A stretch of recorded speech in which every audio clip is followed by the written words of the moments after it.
Well, good evening, everybody. Just as usual, just make sure that everything is working as it should by just quickly doing a quick check. Make sure.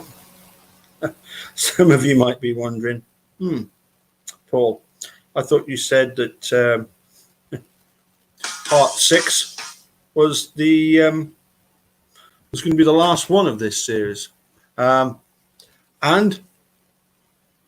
up until yesterday, last night, I thought that was going to be the same. But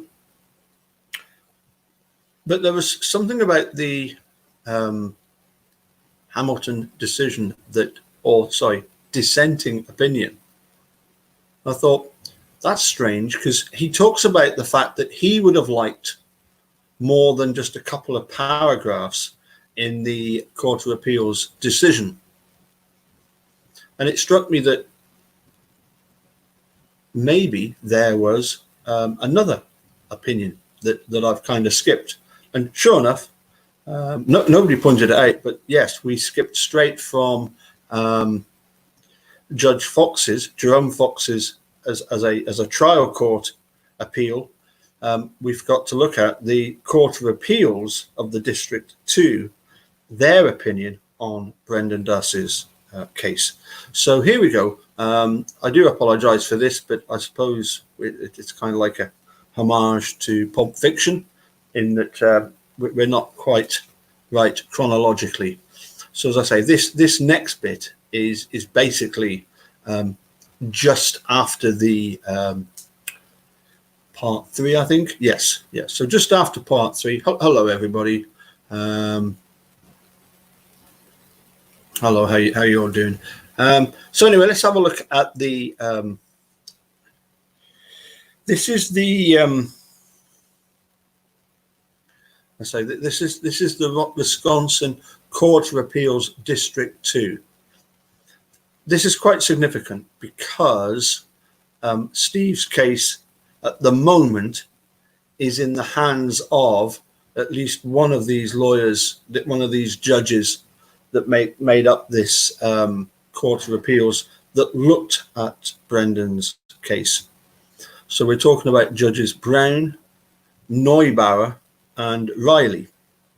And so it's very brief. It's only about 13 pages, but it's their assessment of Brendan's case, having had Jerome Fox decide that he didn't do anything wrong in his trial. And it beggars belief that any judge would admit to there being something wrong in the court that he had presided over. But anyway, here we go with the what should have been in between. This section should have been in between Fox and Hamilton's dissent. So I do apologize for that, but hey, never mind. Let's say it's not that big a deal. Here we go with the. Hopefully you can all see that. I'll just pour myself a bit more libation because it's very thirsty work here. Here we go. Nice. So what are we looking at? Well, first of all, this was bizarre. The clerk of the Court of Appeals is a Diane Fremgen. I wonder, is there any connection? I don't know. But anyway, here it is. This is January the 30th of 2013. Let's just, in the Court of Appeals District 2. So this was their actual decision. State of Wisconsin versus Brendan Dassey. This is an appeal from a judgment and an order of the Circuit Court for Manitowoc County, which Judge Fox affirmed the decision of, obviously, Brendan's trial. And it's before Brown, Neubauer, and Riley. Per curiam, Brendan Dassey appeals from a judgment convicting him of first-degree intentional homicide, second-degree sexual assault, and mutilation of a corpse, all as party to a crime. He also appeals from the order denying his motion for post-conviction relief. Dassey contends that his pre-trial and trial counsel provided ineffective assistance, that his confession was involuntary, and that because the jury did not hear evidence of the unreliability of his confession, the real controversy was not tried. He seeks a new trial and/or a new suppression hearing. We reject his arguments, deny the requested remedies, and affirm the judgment of and order.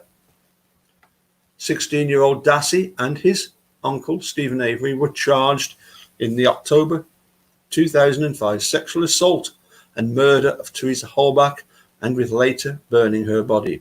After a 9-day trial, the jury returned guilty verdicts on all 3 counts. Avery was tried and convicted separately. Post-conviction, Dassey moved for a new trial and a new suppression hearing. The trial court denied his motion after a 5-day hearing in a thorough, soundly reasoned decision. This appeal followed. Additional facts will be supplied as warranted. Voluntariness of confession. On February 27th of 06, law enforcement officers conducted a witness interview of Dassey at his high school and a second videotaped interview at the Two Rivers Police Department. Dassey's mother, Barb, agreed to the second interview but declined to offer to accompany Dassey. On March 1st, again with Barb's permission, officers retrieved Brendan from school for a videotaped interview. During the ride to the Manitowoc County Sheriff's Department, Brendan was read his Miranda rights and signed a waiver. Upon arriving, Brendan acknowledged that he remembered the advisories and still wanted to talk to the interviewers. Brendan made several inculpatory statements over the course of the 3-hour interview, such that he now was viewed as a suspect. He was charged 2 days later. Brendan contends that his March 1st confession was involuntary and should have been suppressed. He claims that law enforcement used psychological interrogation tactics like fact-feeding and suggestions of leniency that overbore his will and exceeded his personal liability to resist due to his age, intellectual limitations, and high suggestibility. In assessing voluntariness, the essential inquiry is whether the confession was procured via coercive means or whether it was the product of improper pressures exercised by the police. State versus Claps, 1987. A prerequisite for a finding of involuntariness is coercive or improper police conduct. We evaluate a confession's voluntariness on the totality of the circumstances. Our analysis involves a balancing of the defendant's personal characteristics against the police pressures used to induce the statements. State versus Jarrell, 2005. This court will not upset a trials court determination that a confession was voluntary unless it appears that the finding was clearly erroneous, nor will we substitute our judgment for that of the trial courts as to the credibility of disputed factual testimony. State versus Eccles. Whether the facts as found constitute coercion is a question of law that we review independently. The trial court heard the testimony of Bob, his school psychologist, and a police interviewer, and had the benefit of listening to the audio tapes and viewing the videotaped interviews. The trial court found that Brendan had a low average to borderline IQ, but was in mostly regular track high school classes, was interviewed while seated on an upholstered couch, never was physically restrained and not was offered food, beverages, and restroom breaks, was properly Mirandized, and did not appear to be agitated or intimidated at any point in the questioning. The court also found that the investigators used normal speaking tones with no hectoring, threats, or promises of leniency.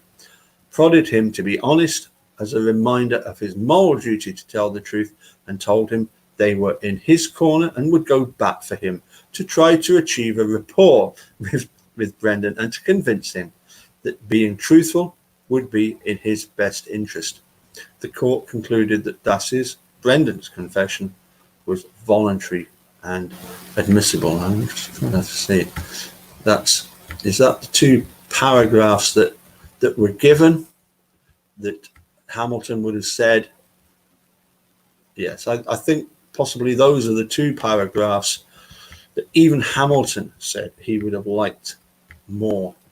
And as for the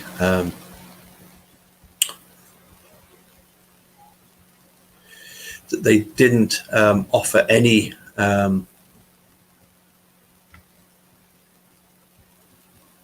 promises of leniency, well, I don't think that's true at all. But anyway, the court's findings are not clearly erroneous. It's funny that, isn't it? Because Duffin disagrees. Based on those findings, we also conclude that Brendan has not shown coercion. As long as investigator statements merely encourage honesty and do not promise leniency, telling a defendant that cooperating would be in his or her benefit is not coercive conduct.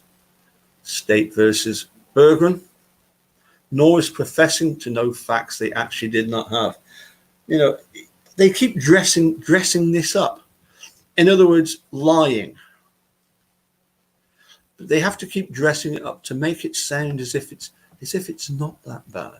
The use of deceptive tactic, like exaggerating strength of evidence against suspect, does not necessarily make confession involuntary, but instead is a factor to consider in the totality of the circumstances. The truth of the confession remained for the jury to determine.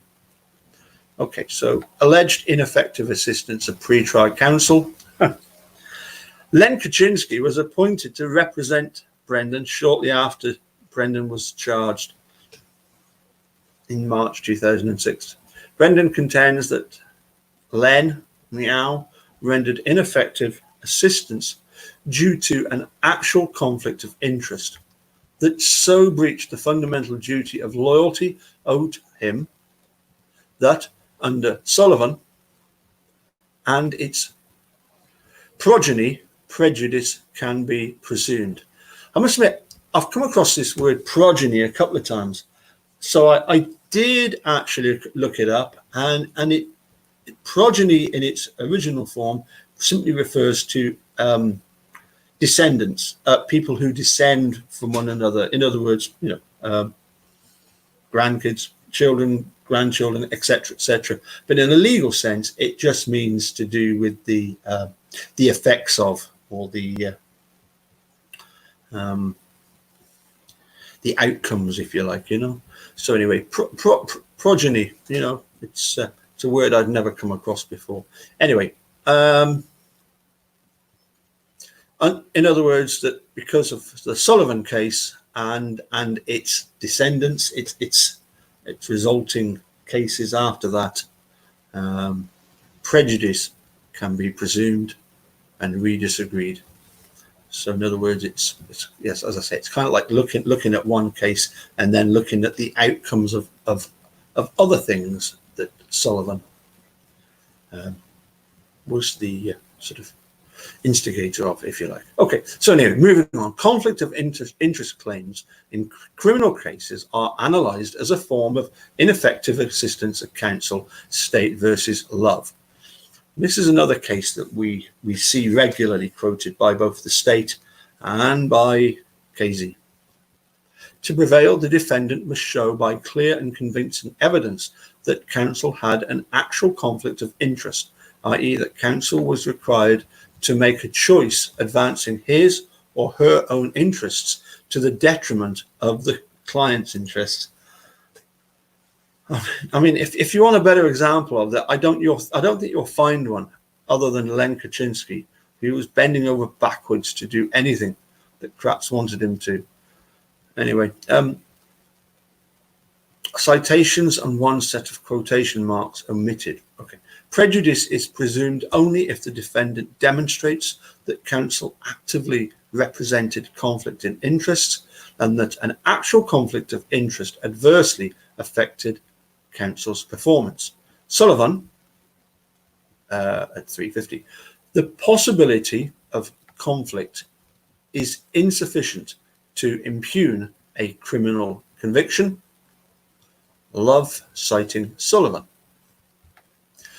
Brendan contends that Len conceded that the March 1st interview was non-custodial, made statements to the media about the possibility of a plea deal, directed his investigator, Michael Kelly, to gather further evidence on the AV property, shared information with the state that helped build its case against Steve, but which also implicated him because he faced party liability, and through O'Kelly's duplicity, allowed another Brendan police interview on May 13th, which resulted in a telephone confession to Barb.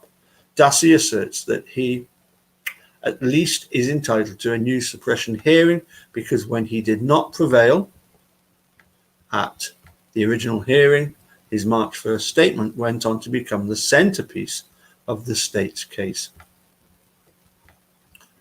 Brendan draws no viable link between Len's actions and any demonstrable detriment to him, while Dassey contends that at least as of April 23rd, 2006, Kaczynski and O'Kelly began planning to gather evidence favorable to the state and to extract a confession from him against his will. He identifies no adverse effect at the May 4th suppression hearing. Kaczynski testified at the Machner hearing.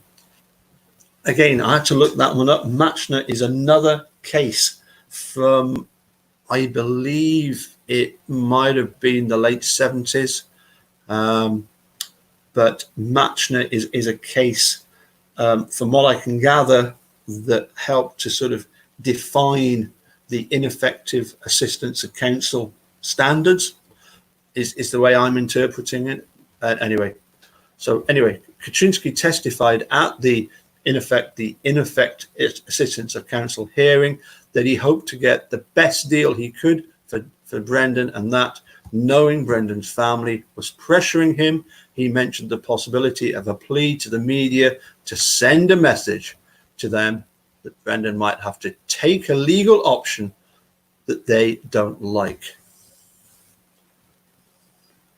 He also concluded that Brendan was properly Mirandized before the March 1st questioning. The trial court agreed, and successor counsel likewise saw no meritorious Miranda issues. The totality of the circumstances also persuades us that Brendan was sufficiently aware of the pre-custodial Miranda advisements after the nature of the interview changed.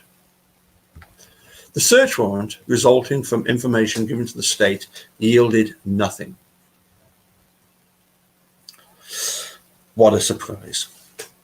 The jury did view a brief video clip of Brendan's post-interview telephone conversation with Barb. Significantly, though, the state properly introduced it only to rebut Brendan's testimony on direct examination that the acts to which he had admitted didn't really happen and that his confession was made up. Voluntary statements obtained even without proper Miranda warnings are available to the state for the limited purposes of impeachment and rebuttal. So as I say, this is the ineffective assistant counsel. The Machner hearings, State versus Machner, Court of Appeals, 1979. State versus Knapp, vacated and remanded, reinstated in material part by 2005, etc. Not entirely sure what that's all about. But anyway, carrying on. Kaczynski was long gone before Brendan's trial or sentencing. Brendan has not convinced us that Len's actions amounted to an actual conflict and that Len's advocacy was adversely affected, such that it was detrimental to Dassey's interests. He is not entitled to a new trial or hearing. Alleged ineffective assistance of trial counsel. Brendan next submits that the representation by his successor counsel, Fremgen and Edelstein, was also ineffective because they failed to present substantial evidence that his March 1st confession was unreliable, failed to retain an expert on coercive interrogation tactics, failed to present a part of his confession suggesting recantation, and in closing argument conceded his guilt to the corpse mutilation charge. Once again, we disagree. To prevail, Stephen Laura must show that he was prejudiced by his counsel's deficient performance. Strickland, 1984. Counsel is deficient when the identified acts or omissions were outside the wide range of professionally competent assistance. State versus Beach.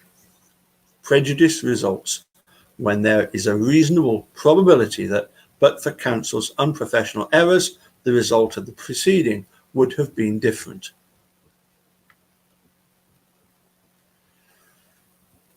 A reasonable probability is a probability sufficient to undermine confidence in the outcome.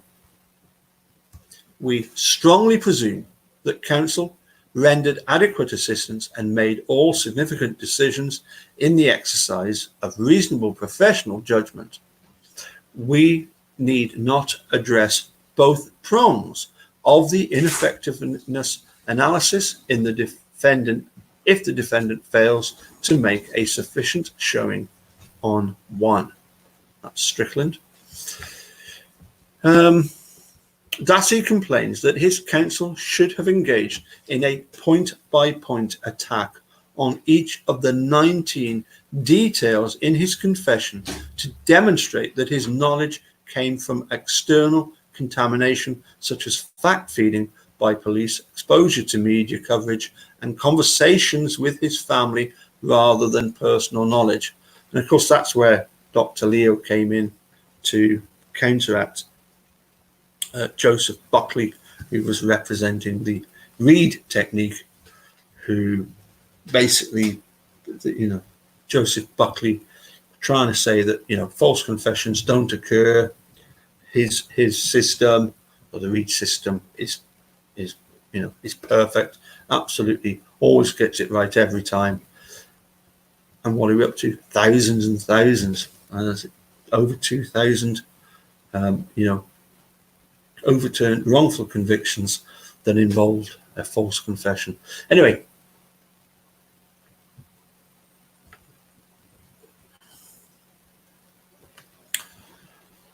it is unclear how Brendan thinks counsel should have proceeded. He denied that he watched television coverage, does not establish what facts he actually learned from other sources, repeatedly said he did not know why he gave various answers, and even told counsel he might have dreamed the details or gotten them from a book.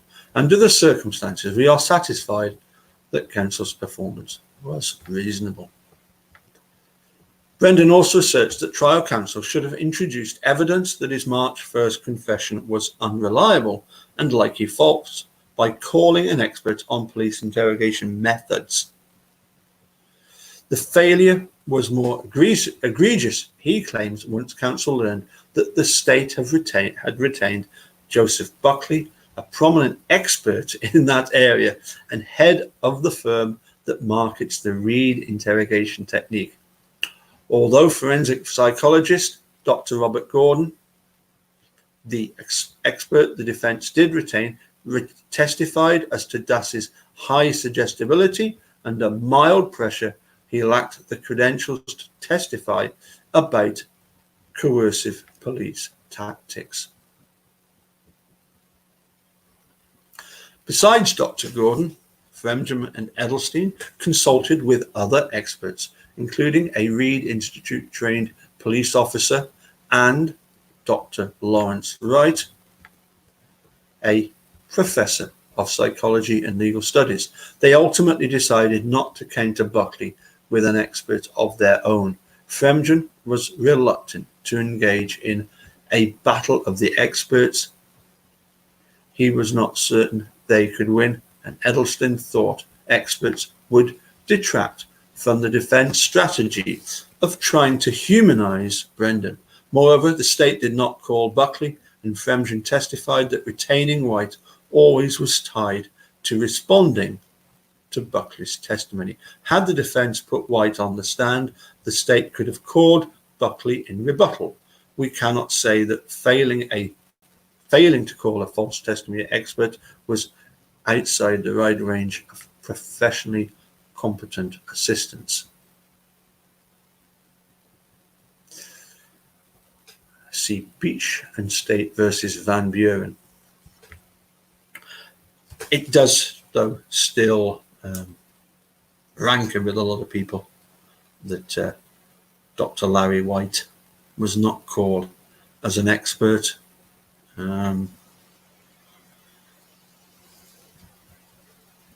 Personally, I haven't seen how Kratz behaves as the prosecutor. He likes to try and take over control of everything and have everything laid out before him so that he can manipulate things to his ends.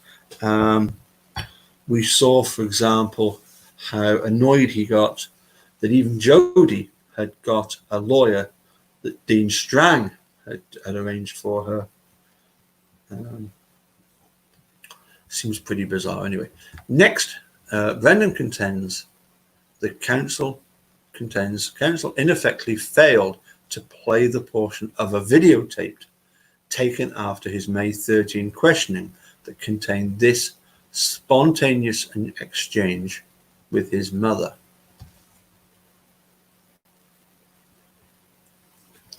I think they've got the date wrong.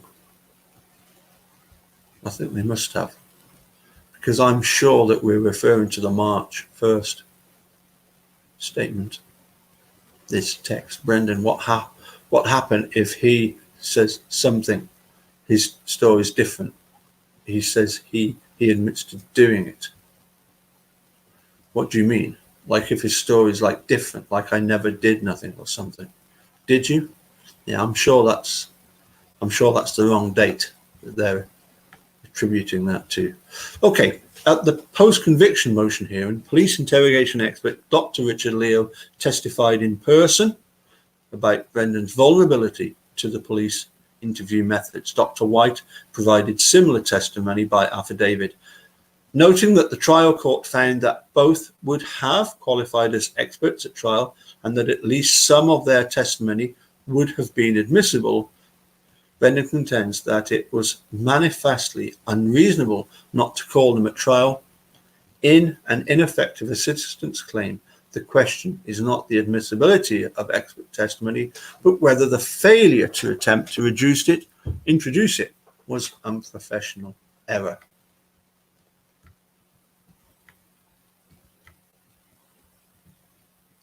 Not really. What do you mean, not really? They got to my head. Yeah, they've got the wrong date there.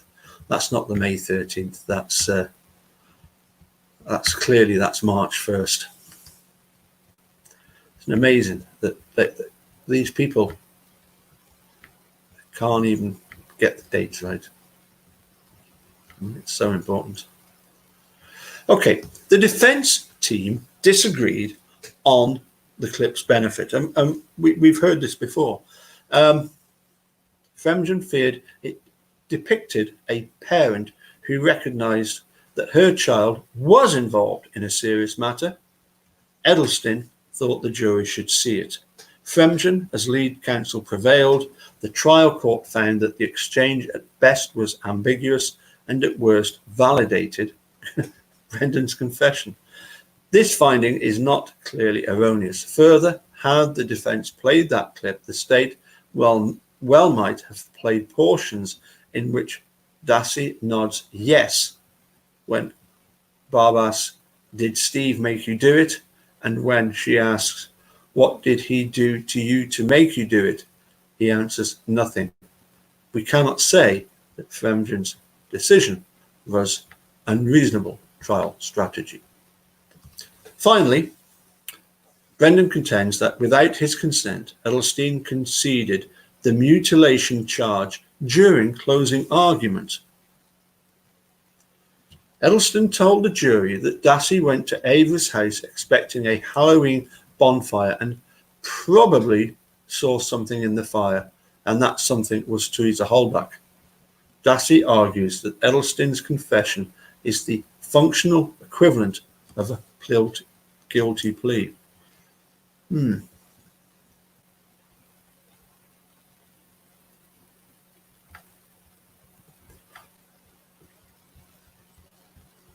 Yeah, I think Edelstein is going to be finding out, or has since discovered, that he's wrong on that. Anyway, we disagree. A guilty plea waives trial, cross-examination of witnesses, the right to testify and call witnesses in one's own defence, and the right to a unanimous jury verdict of guilt beyond a reasonable doubt.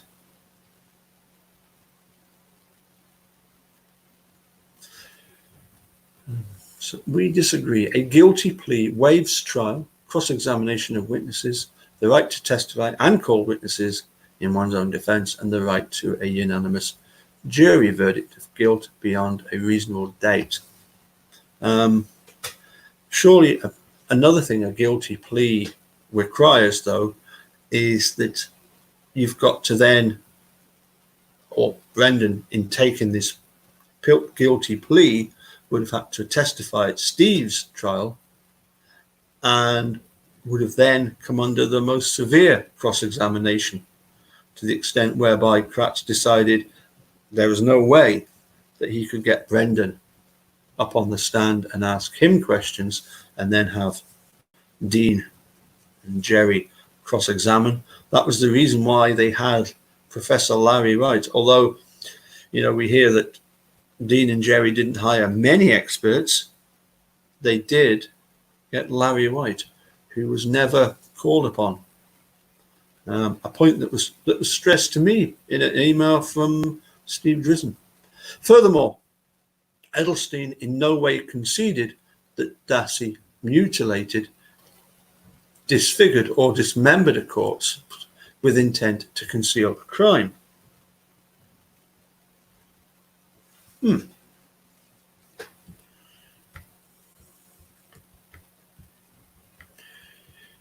Mere presence at a crime scene does not establish party to a crime liability. Edelstein testified post-conviction that the mutilation charge carried the least penalty. He wanted to provide that option to the jury. Okay, so it was a tactical thing. The trial court's finding that counsel's concession was a reasonable tactical decision is not clearly erroneous. Discretionary reversal. Lastly, Brendan asks us to reverse his conviction in the interest of justice, asserting that the real controversy, the real controversies, whether his March 1st confession was reliable evidence of his guilt, was not fully tried, so that Dassey may take a different approach in a new trial when the defence that was presented was competent, if unsuccessful.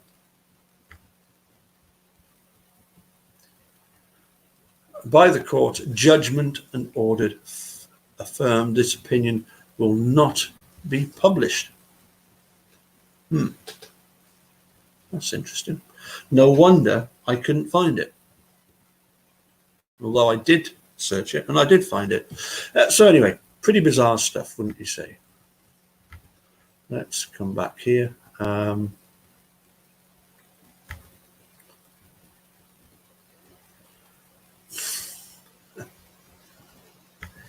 So that wasn't so painful after all. What's happened to my green screen? must be casting some shadows on that. Looks like I've got a swarm of bees buzzing around there. That's better. Okay. What's this? It's probably time for Paul to take a wee all that whiskey. I'm not on the whiskey tonight, dude. I've not finished all your whiskey. I've got a tiny wee little bit at the bottom left here, but I'm having some nice a nice Guinness porter at the moment, which is very nice. And right now I better go and fix up some solar panels. Anyway, thank you all for tuning in. And as I say, it's quite interesting. I think I got it right with that section of the. Would you believe it? Right on cue. Good afternoon. How you doing? Hey, dude. Hiya, how you doing? It's controversy. Yeah, okay. Controversy. I enjoyed listening to you say it, though. That was interesting. Well, I was eating some cashews, but anyway. Yeah, no, that's okay. No, I must admit, I did have to look up that progeny word. Have you come across that one before? Progeny? Right, like offspring? Yes, offspring, but it doesn't, in a legal sense, it means like outcomes and sort of results of, doesn't it, you know? Which your children would be kind of outcomes, results of the parents. Absolutely, yes. Yeah, let me have a look. Let's see what did I... Because I progeny. List it as, yes, fruit, get, issue, offspring, posterity, seed, spawn. What else did I find? Right, spawn, progeny. Here's another one. Descendants of person, plant, on animal, offspring. Why can't I find the one that I found? Where's it gone? And the Matchner hearing. Have you heard of Matchner hearings before? It seems to be an ineffective assistance of counsel case. I've not. Yes, outcome or product for progeny. Anyway, I just thought it was interesting, just looking through as I say, the number of times when cases are cited by either side, it always struck me that,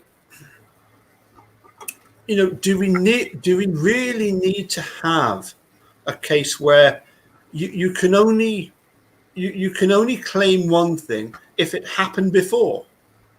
Well, what if that circumstance didn't happen before? Is there not something similar in Daniel's case? Well, I'll tell you what it's similar to. It's similar to qualified immunity. Yes. You basically cannot bring a civil suit against an officer in your jurisdiction unless some other officer in the past has committed the same exact facts that are in that case. And they have to have done the same exact thing, and it has to have been found to have been wrong then. Then, if you're the second case that comes down the pike that has the same exact facts, then and it was deemed wrong the first time, then you can bring a civil. It's the most ridiculously high bar. It's just a ridiculously high bar. Because how are you meant to know that there was a case before, when in a lot of these, in so many situations, police records are not even made public. The moment there's been huge strides made forward, haven't there, in the fact that in New York, is it not something like 50A is being repealed, whereby police officers misconduct record is going to be made public, and I believe just in the last couple of days there's a similar situation. Is it Mayor Cuomo in New York that's starting to repeal this 50A legislation?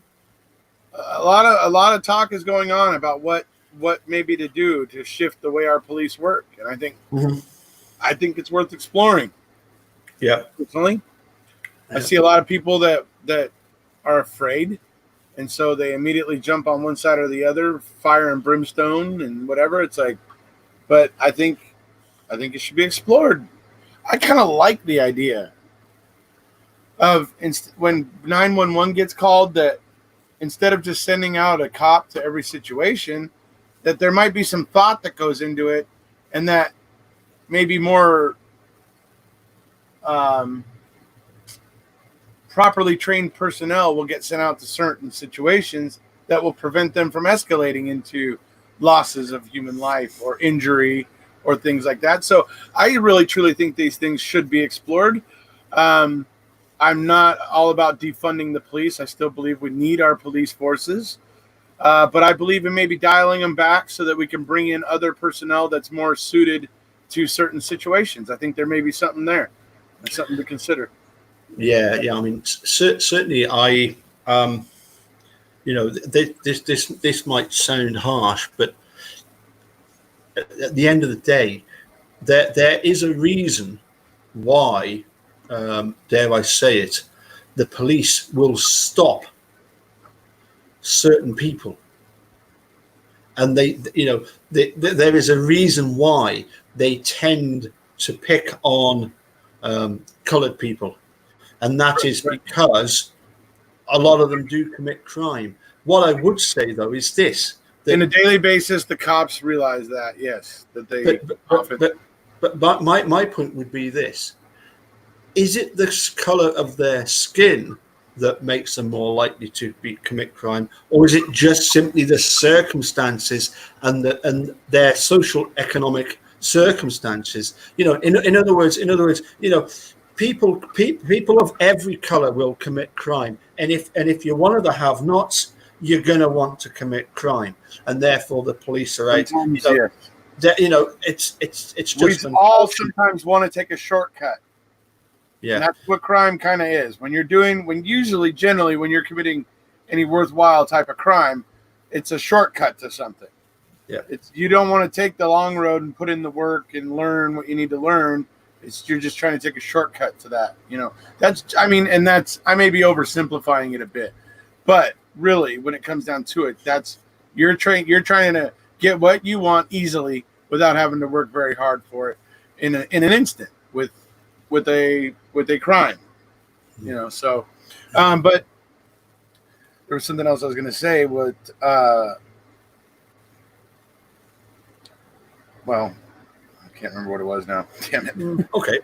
Well, what I was going to say is that I do think that certainly from, like, for example, my own point of view, and I know other people who, one of my friends was saying that when he was a student, he did one or two daft things that because he's an Edinburgh University student, the police come along and say, don't be so silly. But if he had come from one of the rough areas of Edinburgh, right in Edinburgh, I'll tell you, and Sharon will confirm this, and William will confirm this. There is an area of Edinburgh called Pilton, and it's notorious.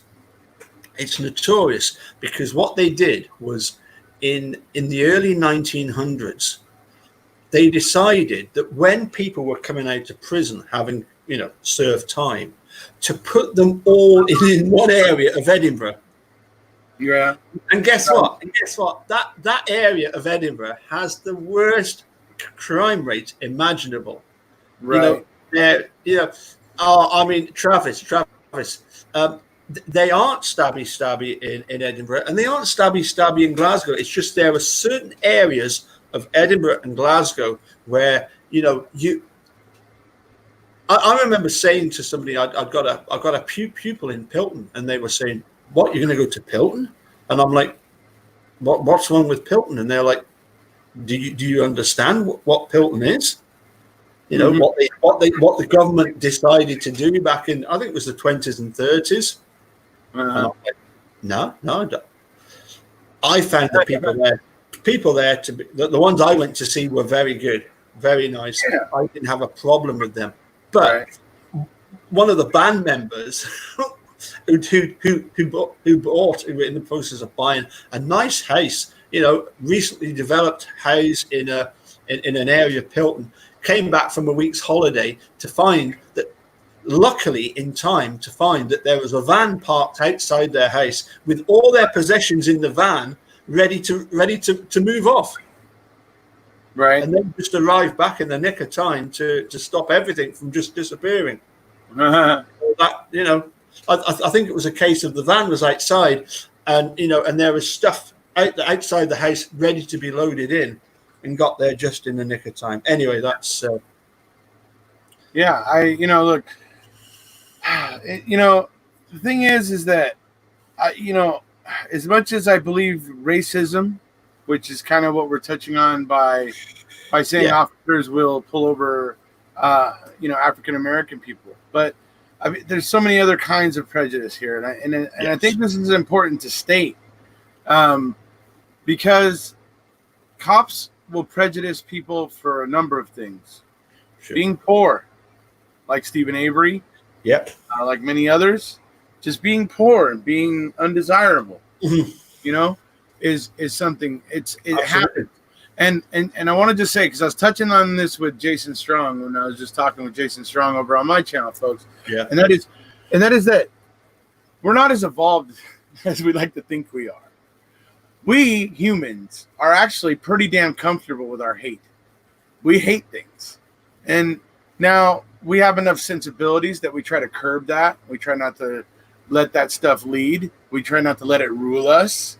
But the fact of the matter is that if you walk into a dark alley at night and you see, a little kid with a little puppy dog, you're not going to be really on edge or expecting anything bad to happen.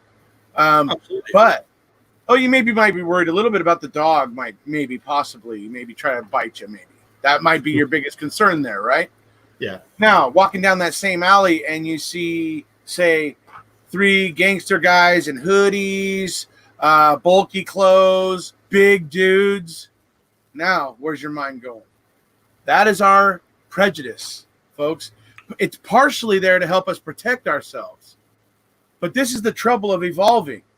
We have to learn when we're just protecting ourselves or when we're victimizing others with our ability to size up situations and things like that. So I got to say it's hard. And I see people taking a really simplistic approach out there on Facebook and talking about these kinds of issues, but it's more complicated than that.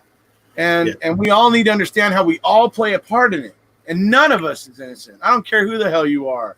None of us is innocent of it. Not me, not any of us. So, all right. I'll get off my soapbox now.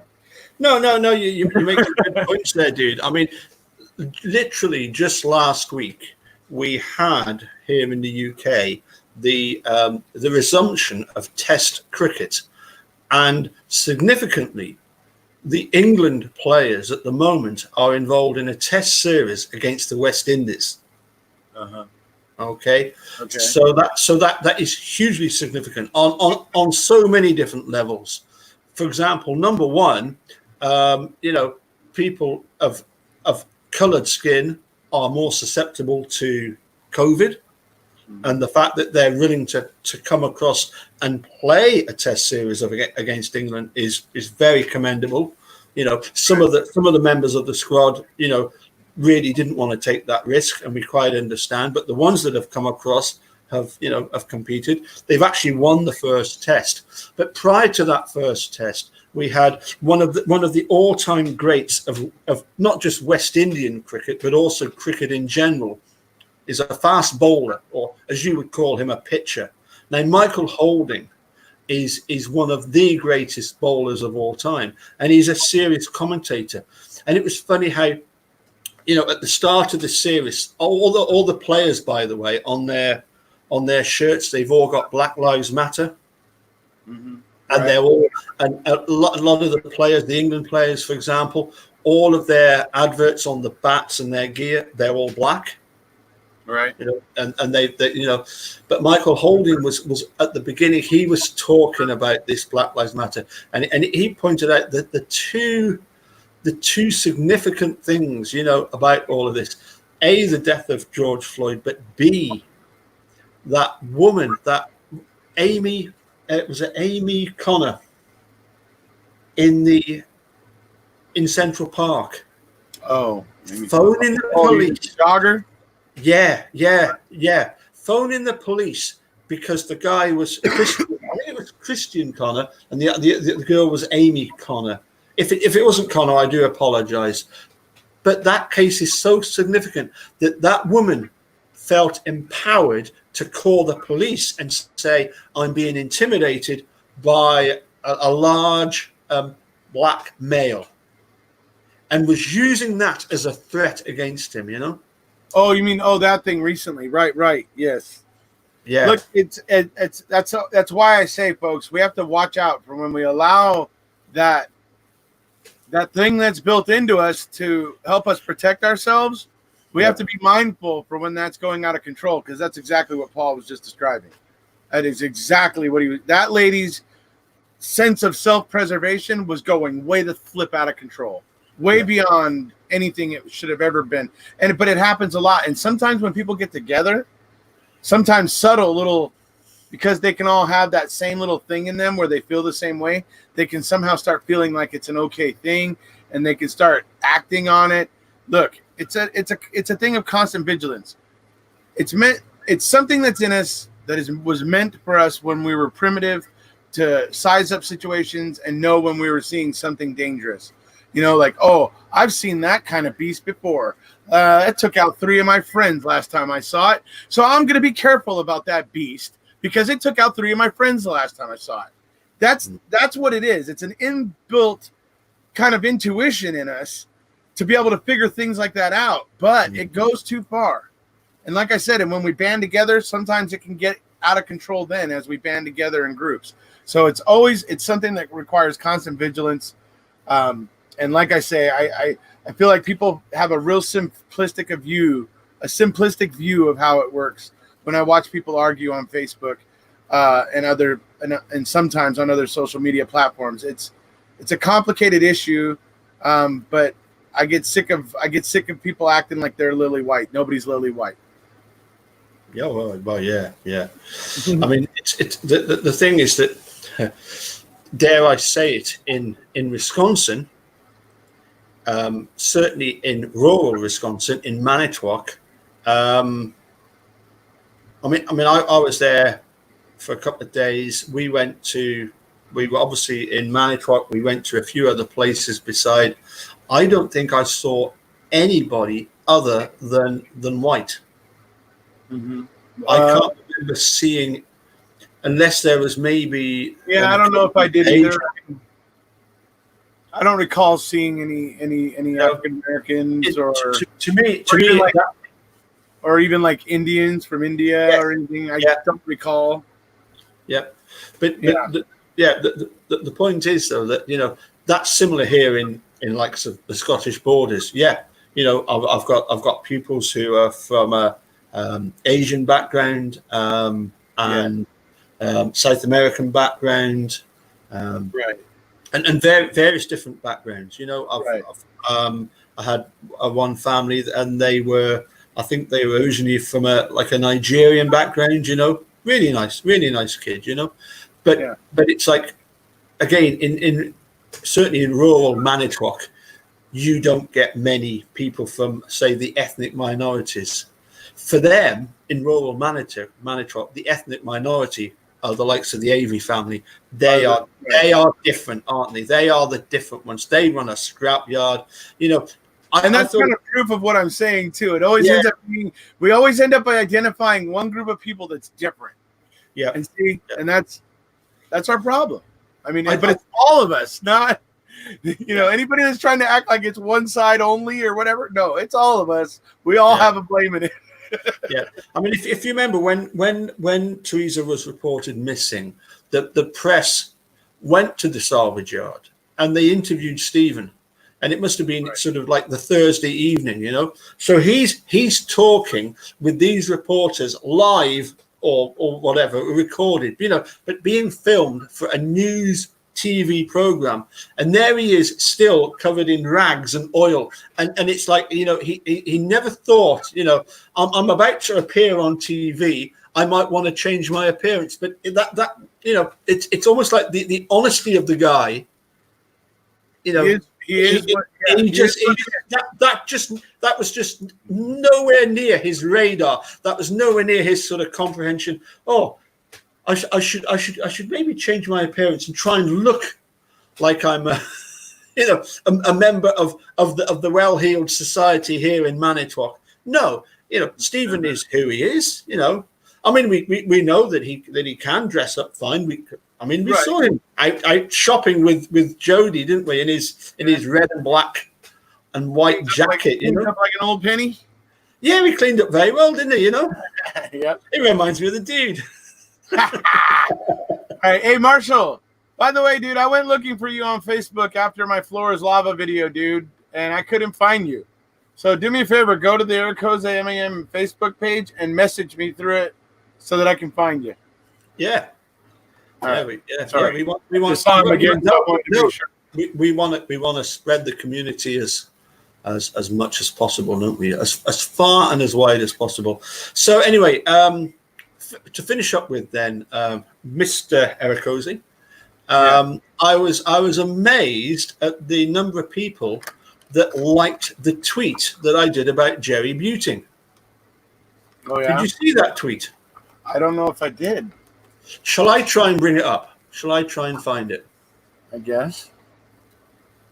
Because I discovered, I think it was Thursday. That how am I going to do this? I think I'm going to have to use my phone to do this. I discovered on Thursday that that Jerry has actually been working at Buting. What's the firm? Buting, Williams, and there we go. Yeah, Buting, Williams, and Stilling for 27 years. In fact, Jerry Buting has been working at that lawyer's firm for nearly as long as Eunice has put up with me. Would you believe it? You know, it's right. It's within months. That woman deserves a medal. Yeah. So anyway, did you not see it? Do I not see it? I don't see anything. You never saw that tweet? I did. Oh no, I didn't. No, I didn't. I've been pretty busy, so no. But let me see here. That's right.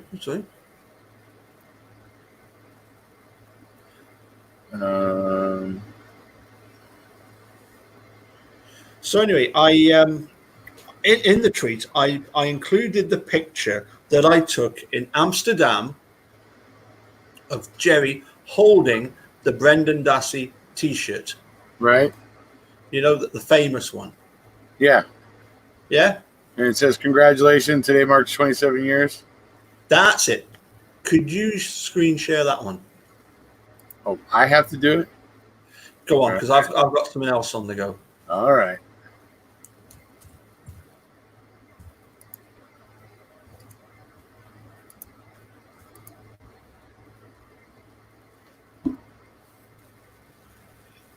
Just bear with me. I'm just going to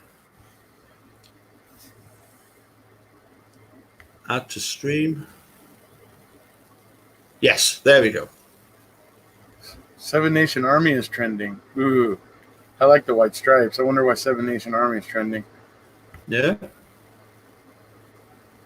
Now I'm not messing things up, am I? Can you see what Jerry wrote? Just down from there. Oh, I see. Thanks, Paul. But I've seen better T-shirt models. And if you go down, you'll see my reply. I've seen worse, right? Okay, and then it's got your eyes closed with them. Do you know what? Talk about being starstruck. You know, when you've queued up for like 15 minutes, the queue at the Queen's Theatre was horrendous, right? And we're queuing up to get our pictures taken, you know. Yeah. And then it's like, you know, you get the opportunity to come forward and you know, I mean, the best of it was that I'd actually met Steve and Laura outside the theatre. I got there early. Yeah. And actually saw them walking along. So I got out of the car. I said, "Hello, how you doing?" All this kind of stuff, you know. And they said, "Oh, where's the theatre?" I said, "Well, you're nearly there. You're nearly there. It's just over here, you know." And then, of course, when I got that photograph taken, and I'm there with my bloody eyes closed, and I'm thinking, "Oh, gee whiz," you know. I mean, you know, I mean, that was just me being honest. I have seen worse than Jerry and that photo. Oh, yeah. And I just wanted to share you something even worse than me. I want you all to know I sent him this. He couldn't find it, and I sent it to him. Classic. Looking pretty spiffy in the shirt that you're wearing. So let me pop that up again, because I mean, that's in fact what you sent me. And I should have popped it up, but I didn't, because I've now saved it. Was the fact that I've cropped that one, the one that you've got. You've actually got Laura to the side of Steve as well. Yes, right. Yeah, and for some reason I've cropped that. I don't know why. Hold on a sec. Let me see if I can do the cropped one. So no, I don't think you did. I think on this occasion I don't think we can blame you. Just hold on a sec. One moment. Just one. There we go. I found it. I think I found it. And I just need to come back in and screen share again. Here we go. There we go. So add that. Now. Yes. There we go. What is Laura saying to you there? Oh, not saying anything. She's just smiling, I guess. Yeah, she's behind me, so I don't even realize that's going on while the picture's being taken, actually. And what was the actual conversation that led up to Steve putting the T-shirt on? Go on, tell us a bit about that, because I thought that was brilliant. Well, you obviously remember quite a bit. Why don't you tell the story? No, because I wasn't there. Like all the common people, we all had to leave the auditorium. But if you remember, you came out, and Tracy Keogh said, "Look, I've got a spare pass. Would you like it?" Yeah. And I said, "Oh no. I've already met Steve and Laura. Please give it to the dude, because he would absolutely love to go and see." I didn't know. I don't remember. I went in there. I remember talking to David mostly. Yeah. And then I got to go over to talk to Stephen, and I basically was saying, "Hey, I wanted to give you and Laura one of these shirts." And hold on a sec. You missed the most important thing. Yeah. He knew who you were. Oh, well, yeah. He said he knew. He knew. He didn't know you. Yeah, he knew you as Eric Ozzie. Yeah, that's true. He did. How cool is that? Yeah, that's true. I don't ever know exactly which facts you're prompting me for here, so it takes me a while to get there sometimes. The truth, the whole truth, and nothing but the truth. So help you God. Hey, if you're an interrogator, I'd have to tell you to, so. I am the interrogator. I will ask the questions. Yeah, but as I said with Jason Strong earlier today, I won't be signing a paper, and I want a lawyer. Yes. Yeah, absolutely. And if you can't provide one for me, then go F yourself. Yeah. But no, was the conversation along the lines of, hi Steve, or, because obviously he knew who you were, you knew who he was, and it's like, I've come all the way from Crunch Island to give you this T-shirt, and Steve says, "Well, hell, can I try it on for size first?" He actually said you want me to put it on right now?" Which I didn't expect, and I was like, "Oh yeah, sure." And he did, and so we took the picture, and then there's Laura behind him laughing at him, I guess, because I guess maybe she doesn't see him in a T-shirt very often. I don't know. Anyway. Well, he was putting it on over a collar T-shirt, so she may have been, clowning him, So I suspect that Laura was laughing because she said the last time we saw that T-shirt, there was a real clown wearing it. Where's he gone? Where's he gone? Oh, I've gone. Where have I gone with my? With it doesn't matter. Doesn't matter. Where are we going with this? No, lost it. Not to worry. Let's come back to where we should be, which is here. There we go. So, no, I suspect she was probably laughing because, as I say, in Edinburgh a few months previously, some other strange person had been wearing that same T-shirt. That's probably what she was laughing about. Yep. There it is. One thing or another, she was laughing about. Hey. Yeah. I guess it was a plenty to laugh at in this silly situation. Maybe, I don't know. Yeah. So you were saying you had a majority of the conversation with David Rudolph. I did. I went over and told him. I was because I finally got to hear his full explanation of the owl theory, and so I was like, "Oh, that's very interesting." Because the part about the front door was what I'd never ever heard. Yeah, and he was the one that told all that, and I was like, "Okay, now I can understand." Now it's like it became plausible enough for me at that point because it explained how Mike could maybe not hear her screaming. So I was like, well, okay, that became a whole lot more plausible once he said that. And so it was an interesting, that was what was interesting. I think I scared the hell out of David Rudolph, to be perfectly honest. Folks, I have a bad habit sometimes of walking up to people and just being, for me, it's being assertive and upfront, but like I can be a little bit loud and in your face. And I think I was getting a little bit loud and in David Rudolph's face.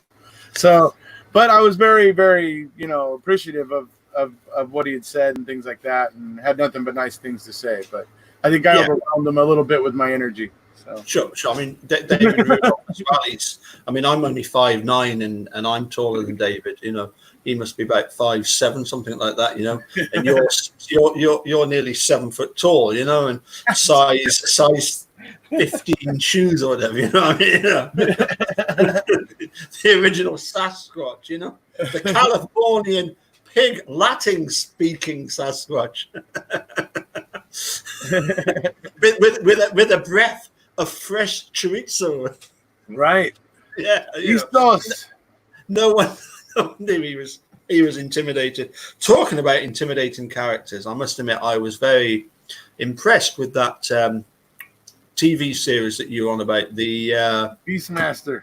The Beastmaster, yeah. I love that, dude. I might go and watch a bit more of that, I dig it. I want to get, like I said, I want to orchestrate a watch party with a bunch of people from, that are supporters of Avery Dassey that, from different nations. Because I got to tell you, part of that show, what makes it so fun is, number one, the really, really talented athletes and who have trained amazingly and can do amazing things. But then it's the commentators from each country. Like, oh my Lord, dude, those people crack me up. I'm constantly laughing at the antics between the commentators, and oh my God. Well, all I've watched is the first episode. Right. Honestly, keep this to yourself. I mean, please don't tell Dr. Siltman or Mark Hardinett or Chris. But I laughed when the Aussie girl fell in. Yeah. Dude, the Aussies do very well in the Beastmaster.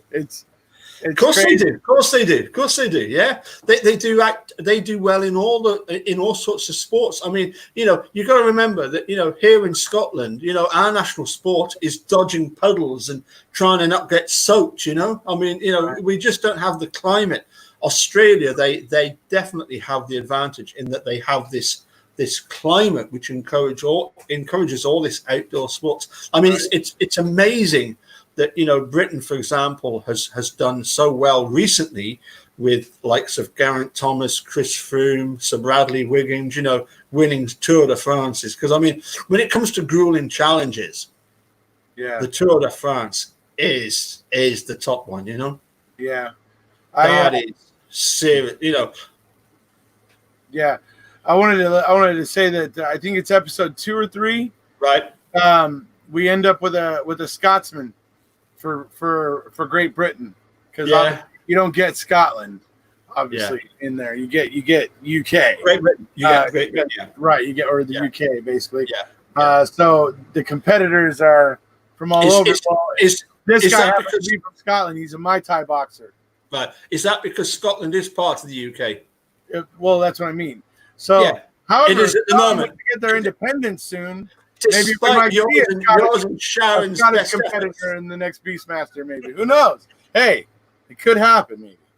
I can tell you from what I'm seeing, sooner than later, by the self-destruction I'm seeing in Westminster, but maybe not. Who knows? Maybe they'll right the ship. But if they continue to deem the devolved parliaments don't deserve representation, I think it's going to go pretty badly for them. Yeah. That's my opinion, so we'll have to see. But no, one of the national sports we do have in Scotland is haggis chasing. Oh, that sounds fun. Which is that's quite challenging. The one advantage we have though is that the thing is that the haggis, they run around the hills, so their legs on one side are shorter than the other. Ah, right. So all you need to do is just run in one direction. Right. And it's easier to catch them. And the other one, as Sharon Sunshine obviously points out, is that we are very, very good when it comes to caber tossing. Well, yeah, there's another show on Netflix that I watched recently that was interesting that showed it's like different places in the world, and Scotland was one where they went and showed the Scottish games. Was it something like Wild Games was the name of the show? Yeah, was that Wild Games? Home Games or Home. Yeah, Home. That's it. Yeah, and the first one was in Spain, and it showed that crazy game they all play with the ball, and basically it's just like a brawl with a ball and a net on both sides. It was brutal. I was like, oh wow, I find that stuff kind of interesting. So. Here in the Borders, we have a game like it's like from what rugby descended from, and it's called the handball. Yeah. And what happens is literally somebody throws up this leather ball, and you have in for example, just 10 miles down the road near Jedburgh, we have the town of Ancram. So for example, there, people who are from Ancram, they either came from one direction, because there's only 2 ways into Ancram. So when they were born in the hospitals, they then come back to Ancram. So they're either uppies or doonies, depending on which way they came into Ancram. And you have the uppies versus the doonies. And the idea is to get the handball, and you can either try and smuggle away and keep it, or I believe some of them they put up is worth a casket of ale at the local pub. Oh, wow.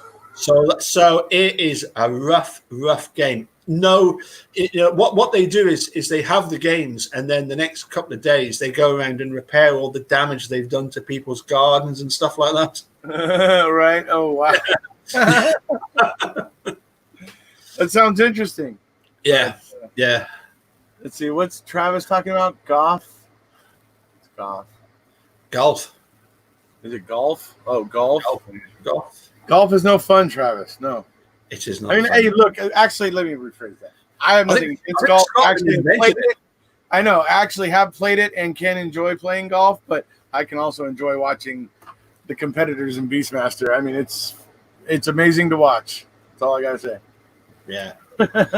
No, I must admit it was good. I found myself cheering on certain competitors, and I really. That is a bloody good idea, Jerome. Yeah.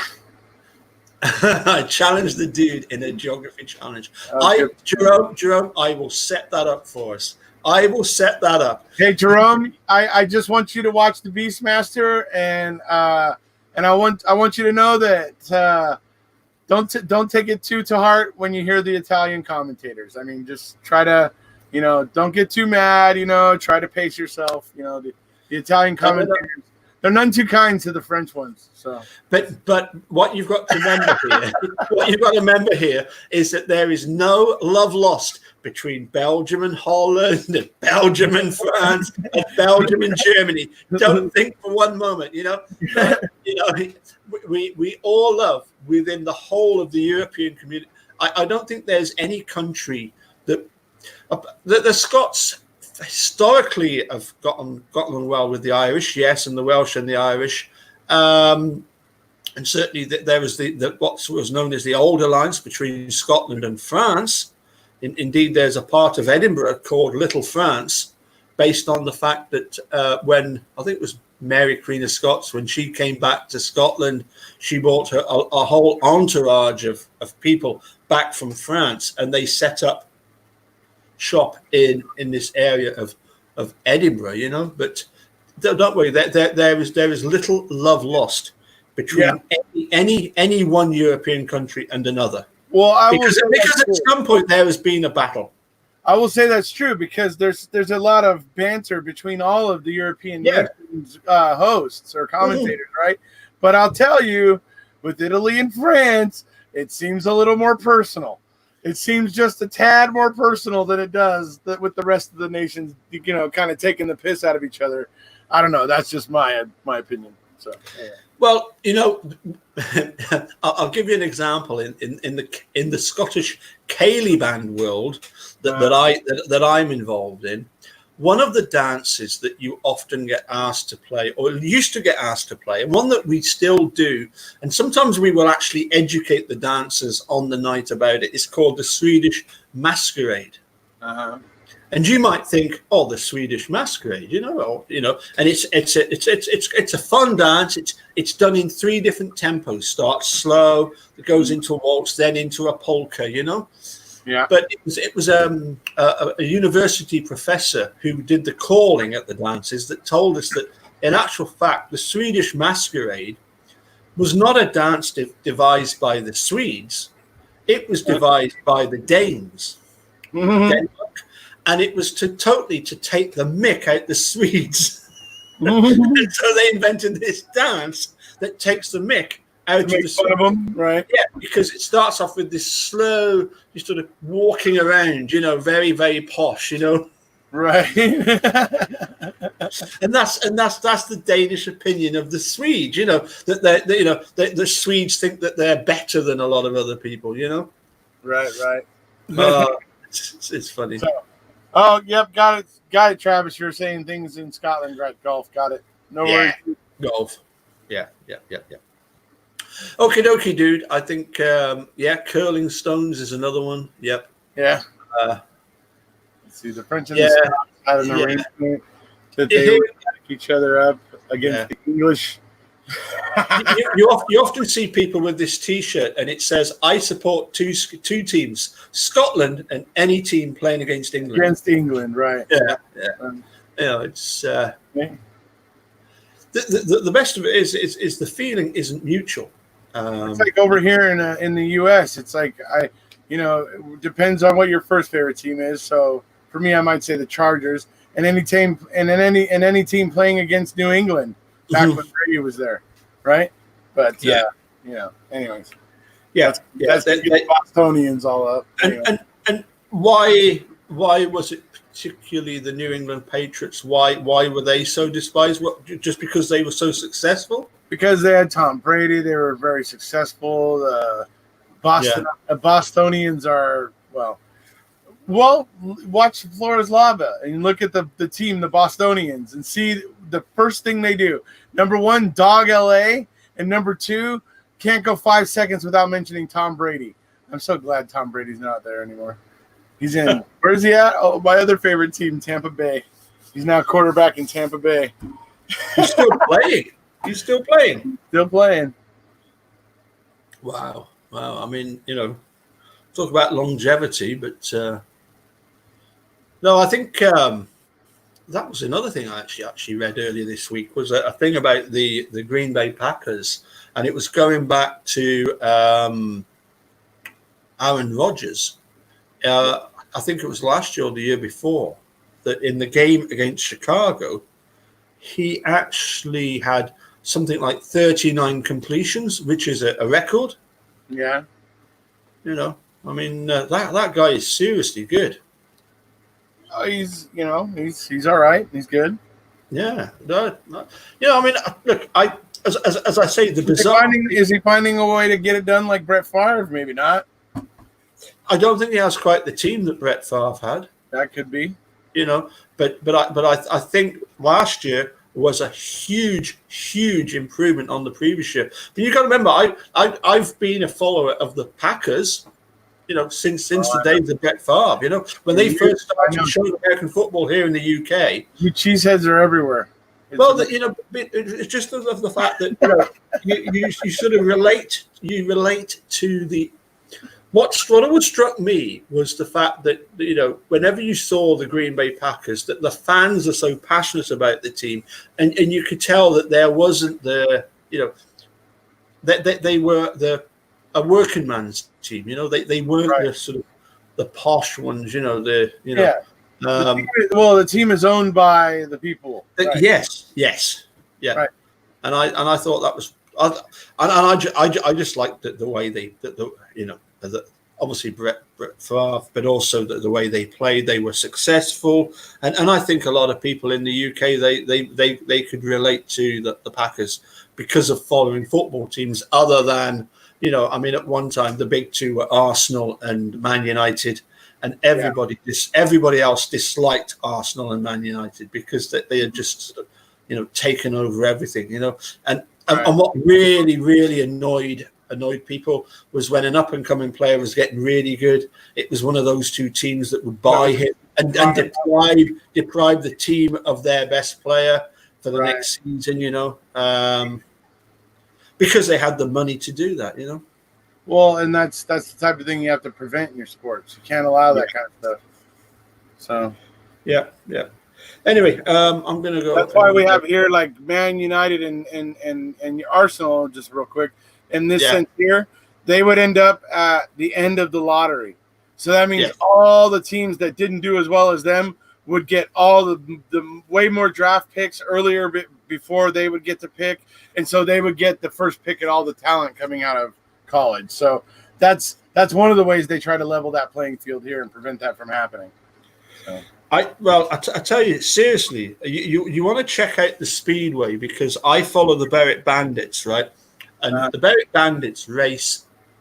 Well, once we get up and running again, we raced in up until recently what was called the Premier League. Okay, so that is the second tier of Speedway in terms of team racing, and every year there's around about there's about 14 or 15 teams. Okay, now in order to go to the upper tier, you just have to apply. You don't have to win the league. You don't get automatic promotion, and there's no automatic relegation. Okay, but every year you get to choose which league you want to be in based on your riders. But when you put the team together, it has to be done based on the average performance of the riders in the previous year.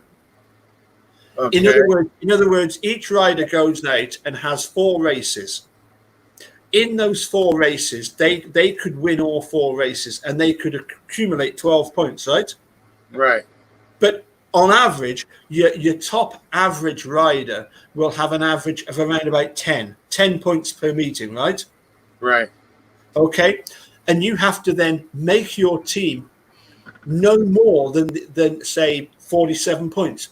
As you've 7 riders that have to fit within a 47-point average, and that automatically means that every year every team starts off with the same chance of winning the league, and equally every team has the same chance of finishing bottom depending on who they put together as their team that fits within those averages. And I can't help thinking it's a very, for me it struck me as a very American way of doing it, you know.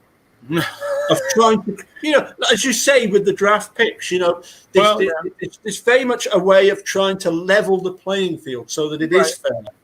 Well, it's always good to try to do that. I mean, obviously, sports are more fun that way. Obviously, when you see 2 evenly matched competitors, going at it than it is to see one who grossly, when one is grossly outmatched, you just end up watching Goliath beat up on Daniel, and Daniel isn't able to pull his little slick trick, right? And you just see Goliath pound Daniel. So generally, you don't want to see that, and so we do what we can to level the playing field. Yeah. Having said that, as a Berwick Bandits fan, I never tire of seeing the Berwicks hammering the Edinburgh Monarchs or the Glasgow Tigers, which is absolutely brilliant to see. But anyway, listen, I'm gonna say cheerio. It is now just coming up for 10 o'clock. Are there any live videos coming up? But it's what would be 4 o'clock? No, 2 tomorrow o'clock. morning, folks. You can tune in and see me and my my trusty Ouija sharing Sunshiny over on our other channel, Indie States. Yeah, what time? That's tomorrow morning, and I think she's got that set for. I think that's set for noon Central, I believe. Noon Central. So you're 10 o'clock in the morning. Yeah, right. So that's my 6 in the evening. And so there's that. Where we'll be talking about episode 2 of Unsolved Mysteries, 13-minute window or 13-minute, whatever it's called. But and that's about the mom who disappears from her hairstyling or haircutting salon during lunchtime one day. And so, anyways, so that's what we're looking at tomorrow morning, folks. I may do something later on tonight if for whatever reason I feel like it. I may just go live a little later on. Who knows? We'll see. But otherwise, it's tomorrow morning because I'm basically trying to relax this weekend. And I'm only here because it was easy for me to show up and talk. So I'm here. Well, I don't have to edit or read or, so anyway. Well, you know the party's always on at my place, and you're always welcome. You're always welcome. Right. Even as the bane of the Scotsman? Well, yeah. I mean, I found your whiskey, so I'm going to retire upstairs and get stuck in. Okay. Well, I think you know the routine by now. Right. Yes. As I learned in Wisconsin when you were teaching Allie how to dance. Fuck off, dude. That's not the ending. Properly. But it's just as good, right? Yeah. See, anyways. All right, that's bye for me. Actually, to be honest, it's FROD. Hey, that's not what I saw in the video. Yeah. It's been messaged plenty of times like that, though. Okay, no, give us the proper ending this time, please. All right, well, that's bye from me. And it's goodbye from him. And if you haven't done so already, please hit subscribe. And we'll see you later. Bye. Hang around for a second because Travis wants to talk to us. Sure.